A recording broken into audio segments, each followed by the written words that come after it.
آپ سے پوچھنا چاہوں گا کہ آج کل جو اس دور حاضر کے اندر سب سے زیادہ پوچھے جانے والا سوال ہے، جو ہر طرف سے پوچھا جا رہا ہے، وہ ڈیجیٹل کرنسی کے حوالے سے ہے، اور اس میں بہت سی چیزیں ہیں ڈیجیٹل کرنسی میں، کمپنیز اور یہ وہ۔ اس حوالے سے آپ ارشاد فرمائیں گے کہ ڈیجیٹل کرنسی کی حیثیت کیا ہے، اور کیا یہ اسلام میں جائز ہے، ناجائز ہے، حرام ہے، کیا ہے اس کا سلسلہ؟ اس پر روشنی فرمائیے۔ دیکھیے، یہ جو ہم ڈیجیٹل کرنسی ہے، بلکہ اس کے لیے زیادہ بہتر اصطلاح ہمیں استعمال کرنی چاہیے، کرپٹو کرنسی۔ کرپٹو کرنسی کا دنیا میں اب پچھلے کچھ عرصے سے ایک رواج شروع ہوا ہے، اور میں اگر یہ کہوں کہ پچھلے 5 سال میں اس میں بہت تیزی آئی ہے۔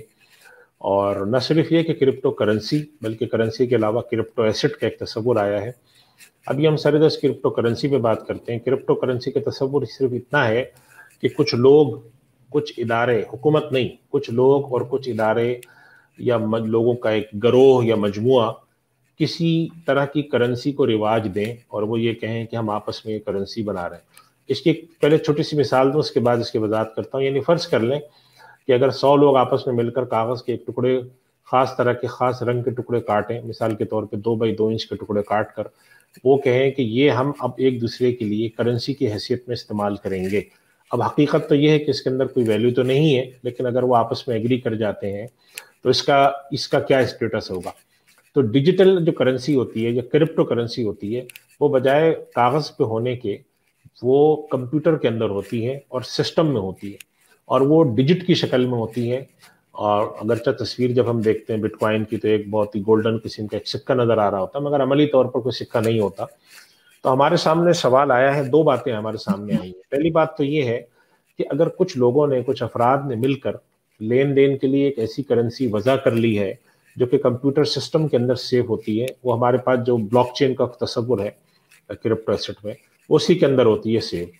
اور لوگوں کے پاس ڈیجیٹل والیٹ ہوتے ہیں، والیٹ کے اندر وہ ہوتی ہے۔ اگر کوئی شخص جا کے اس کو استعمال کرنا چاہتا ہے تو وہ اسی طریقے سے استعمال کر سکتا ہے، اس کے پاس حصی شکل میں نہیں ہوتی، بلکہ جیسے ہم آج کل آن لائن بینکنگ کے اندر اپنے اکاؤنٹ میں لاگ ان ہو کر پیمنٹ کرتے ہیں، اسی طرح اس میں بھی انسان اپنے اکاؤنٹ میں لاگ ان ہو کر پیمنٹ کر سکتا ہے۔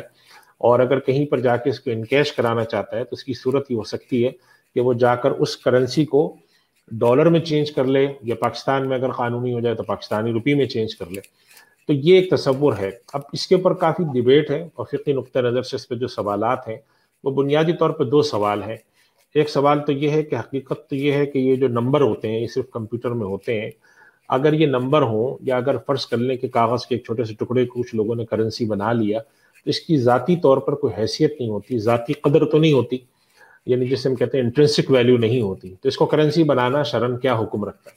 اور دوسری بات یہ ہے کہ یہ جو کرپٹو ایسٹس ہیں، کرپٹو کرنسی ہے، یہ جتنی بھی دنیا میں بن رہی ہے، اس میں سوائے 1-2 کو چھوڑ کر یہ زیادہ تر افراد بنا رہے ہیں، مجموعے افراد بنا رہا ہے۔ یہ ہو سکتا ہے کوئی ادارہ بنائے، یہ حکومت صرف نہیں بنا رہی۔ یعنی کہ پہلی جتنی بھی کرنسیاں ہیں ان کے چھاپنے کا، ان کے جاری کرنے کا اختیار صرف حکومت کو ہوتا ہے، یا اگر حکومت اجازت دے دیتی ہے تو حکومت کی سطح پر، جیسے بینکنگ سسٹم بھی جو ہے وہ منی کریشن کرتے ہیں تو وہ حکومت کی اجازت سے کرتے ہیں۔ تو اب یہاں پر سوال ہے کہ اگر حکومت کی اجازت نہیں ہو اور اس طرح کی کرنسی کو لوگ آپس میں لین دین شروع کریں تو کیا اس کے اوپر کرنسی کا حکم جاری ہوگا؟ یہ مسئلہ بھی علماء کرام کے درمیان جو ہے وہ اس پہ زیر غور کہہ سکتے ہیں ہم اس کو، کہ انڈر ڈسکشن ہے، زیر غور ہے، اس پر مباحث جاری ہیں۔ اور اس میں خلاصہ کلام میں آپ کے سامنے عرض کر دیتا ہوں، 2 باتیں ہیں۔ علماء کرام میں اکثریت کا اس کی طرف رجحان ہے کہ یہ شرط لگائی جائے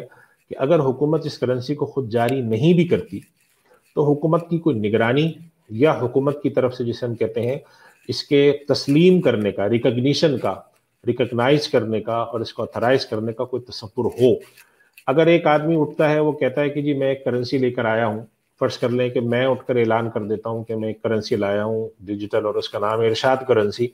تو آخر سوال ہے کہ میرے پر کیا کنٹرول ہے؟ میں کسی کو جا کر ارشاد کرنسی کے نام پر 4-5 سکے پکڑا دوں اور اس سے میں کوئی چیز خرید لوں، یا اس سے کوئی میں خدمت لے لوں اور اس کے بدلے میں جا کر اس کو یہ دے دوں؟ تو اس کی وجہ سے علماء کرام کی رائے، اکثریت کی، جو لوگ اس کے جائز ہونے کے قائل ہیں، وہ بھی یہ سمجھتے ہیں کہ چونکہ اس کے اندر فراڈ کا اور بہت سارے خطرناک کاموں کا امکان ہے، لہٰذا ایک تو یہ کہ حکومتی کوئی نگرانی ہو، حکومت اس کو تسلیم کرے، حکومت اس کو ریکگنائز کرے اور اس کے لیے کچھ قوانین اور ضوابط کو جاری کرے، پہلی بات۔ دوسری بات یہ ہے کہ کرنسی کے پیچھے کوئی چیز کا نہ ہونا یعنی کہ جیسے ہمارے یہاں بہت سارے لوگ یہ سمجھتے ہیں کہ حکومت جو کرنسی نوٹ جاری کرتی ہے تو حکومت کے پاس شاید کچھ ذخائر ہوتے ہیں گولڈ کے اور سلور کے. ایسا کچھ نہیں ہے. حکومتوں کے پاس جیسے ہم کہتے ہیں کہ گولڈ اب پیچھے سونے کی اساس نہیں ہوتی, سونا جو ہوتا ہے اس کی کوئی بیس نہیں ہوتی. اب حکومت کرنسی جو ہے وہ صرف اپنی ساکھ کی بنیاد پر کرنسی جاری کرتی. تو لہٰذا اب بہت سارے حضرات کا خیال یہ ہے کہ اگرچہ اس کرنسی کے اندر بھی پیچھے کچھ نہیں ہوتا, اس کی ذاتی قدر کچھ نہیں ہے, انٹرنسک ویلیو کچھ نہیں ہے, مگر جس طرح کے پیپر کرنسی کی انٹرنسک ویلیو کچھ نہیں ہوتی ہے تو وہ اس قدر لایانی ہوتی ہے کہ وہ مفید نہیں. میں نے 5,000 کا نوٹ اگر آپ اٹھا کے دیکھیں تو اگر اس کا سائز فرض کر لیں, مان لیتے ہیں کہ اس کا سائز 4x2 انچ ہے, تو 4x2 انچ کا جو کاغذ کا ٹکڑا ہے اس کی ذاتی قدر کچھ بھی نہیں ہے, لیکن اس کی قدر حکومت نے طے کر دی 5,000. اس وجہ سے ہمارے حضرات میں سے بہت سارے حضرات کا خیال ہے کہ اگر اس طرح کی کوئی چیز وضع کی جاتی ہے اور وہ ایک نظام کے تحت کام کرتی ہے تو اس کے جائز ہونے کا فتویٰ دیا جا سکتا ہے. بہرحال چونکہ مسئلہ زیر تحقیق ہے تو میں اس وجہ سے یہاں فورم پہ کوئی حتمی بات نہیں کرنا چاہوں گا, اس لیے کہ ہمارے بڑے حضرات, بڑے قابل اور بڑی ہماری مجالس علمیہ بھی اس پر غور کر رہی ہیں. ممکن ہے کہ کچھ عرصے میں اس کے اوپر کوئی فتویٰ آ جائے, کچھ چیزیں آ جائیں. میں نے جو آپ کے سامنے بات عرض کی ہے وہ کی ہے کہ جو اس وقت علماء کرام کے درمیان زیر تحقیق ہے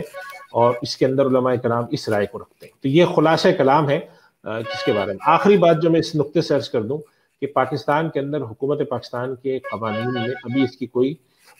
گنجائش نہیں ہے, اور حکومت پاکستان کے یہاں ابھی تک اس کے بارے میں کوئی قانون سازی نہیں کی ہے. تو ہم پاکستان میں لوگوں کو مشورہ ہی دیتے ہیں کہ جب تک حکومت کی طرف سے کوئی اجازت نہیں آتی یا کچھ نہیں ہوتا,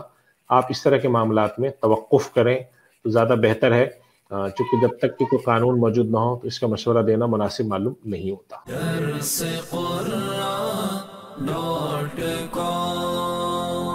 www.darsequran.com